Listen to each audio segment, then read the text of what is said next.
Hi everybody, Helen here from Wear Yellow Proudly. Today on Shades of Yellow, we welcome two students from the Bard Vocal Arts program, Diana Schwam and Chuanyuan Liu, as well as pianist Ryan MacEvoy. They are here to talk about their upcoming virtual recital entitled Neither Here Nor There, which is all about what it means to be Asian and Asian American in the United States. As a Bard Vocal Arts program alum and an Asian living in America, I am so excited to talk to them about this well thought out program, as well as what it's like to put together a recital during a pandemic. So, without further ado, let's begin.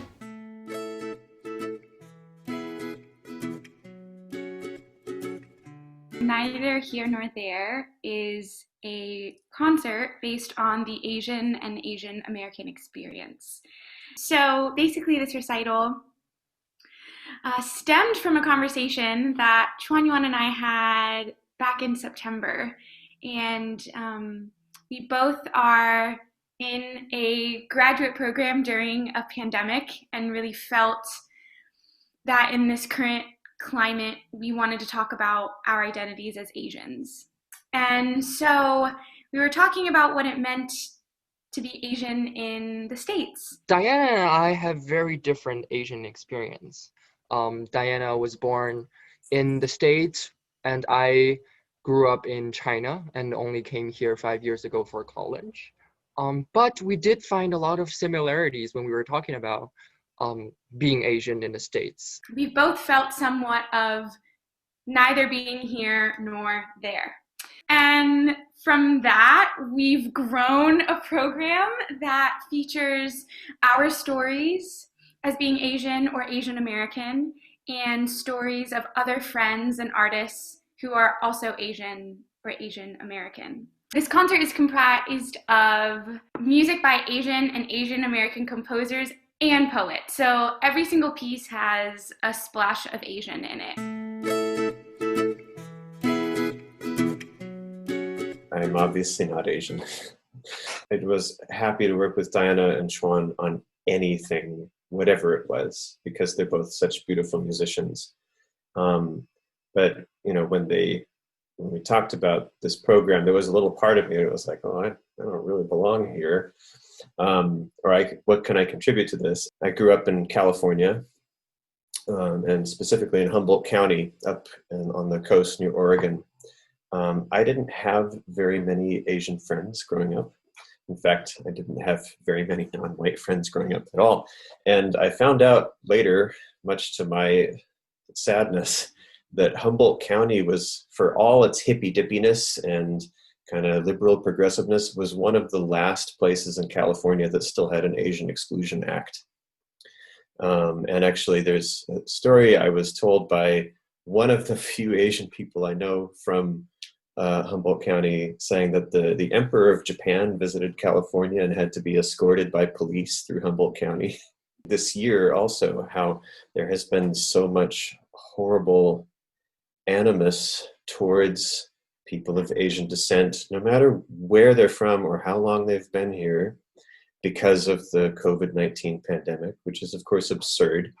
At one point, being Irish in the States was considered to be like, well, you're, a bunch of dirty, disease-ridden people just here to, ruin our lives. A lot of that infrastructure, a lot of what made California what it is as an economic and cultural powerhouse is people of Asian descent. At what point do you get to say, I don't belong to that culture anymore. I'm an American. I own this place. This land is mine. And I've clearly reached that point because I don't even think about it. Diana and Chuan have this, and you as well, Helen, I'm sure, feel some responsibility for your heritage. Like you have to kind of be an ambassador for it. And at what point do you just get to be like, nope, this life here is what I am an ambassador for right now, what I am currently living. Not that you have to eschew your culture, like you can hang on to it. That's a beautiful thing. There's nothing wrong with hanging on to that, but at what point do you have that choice? So I'm just asking a bunch of questions, and I'm not really answering your question, but that has been what I have been trying to consider in being a part of this project, and also trying my best to contribute in very kind of fundamental ways to making this project happen. Diana and Chuan keep being like, how can we thank you for all the recording stuff? I was like, don't. It's actually I feel like somehow my responsibility to contribute to this in that way. Been playing and helping with engineering and stuff.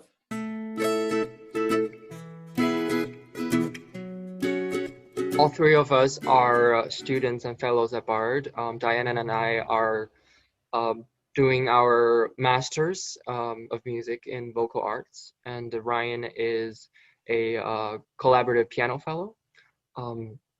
So in this particular class, Core 3, we have 4 core classes throughout the 4 years of the master program.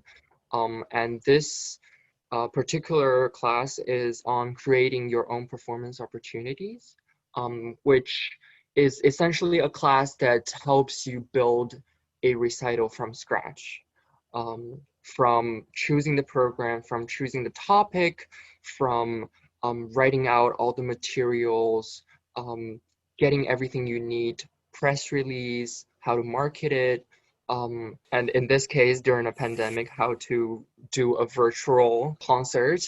And all of this build in a skill that helps you to essentially deal with every single project you will face in the future.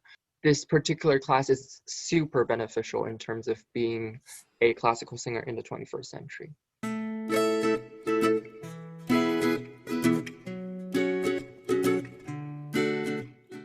You asked that in the past tense.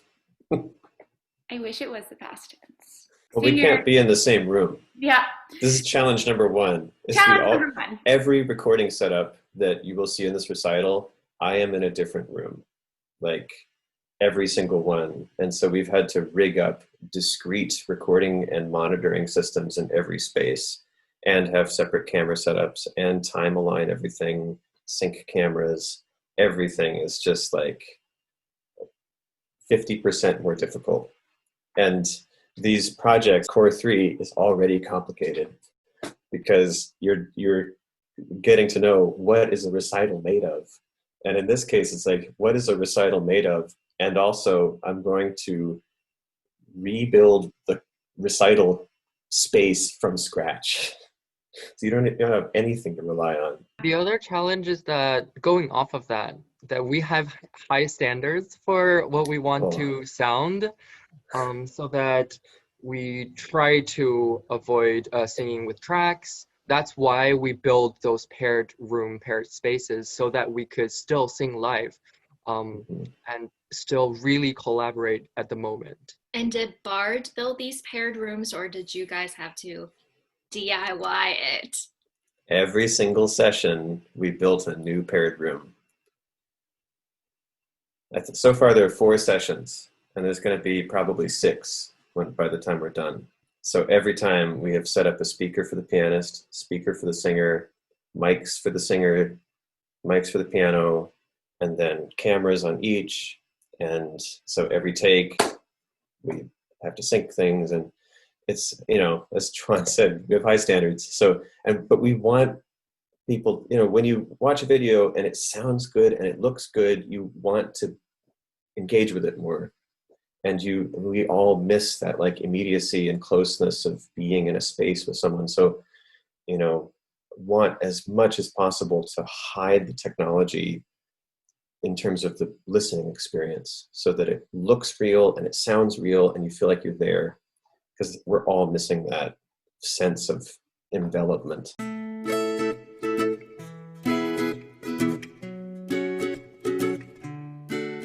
I hope people will take away a space where they can freely speak about their Asian or blank identity. I think my goal personally was for myself to feel as if I could do that. And I think if I open that door, that can open a door for others to just not be silenced anymore, and to really feel as if like people of Asian descent can speak about their experience, and we can talk about the good and the bad and the beautiful, and it's all important and should be told.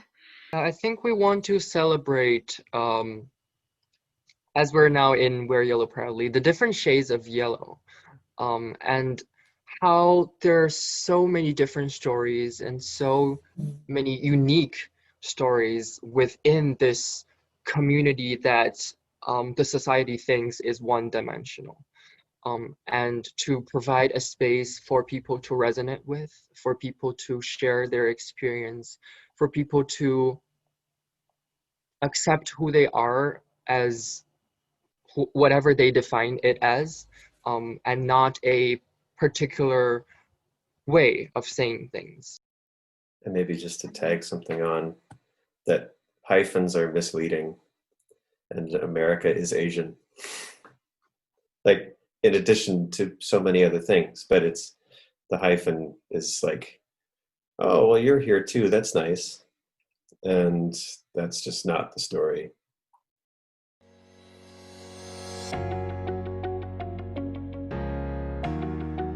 You can watch this recital on November 27th, and it will be premiering on our website and YouTube and Facebook.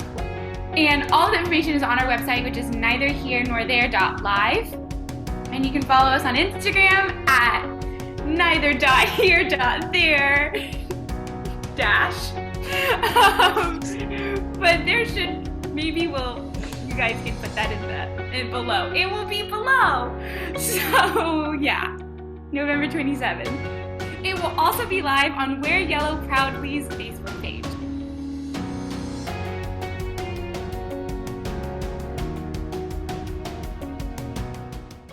It will also be live on Wear Yellow Proudly's Name.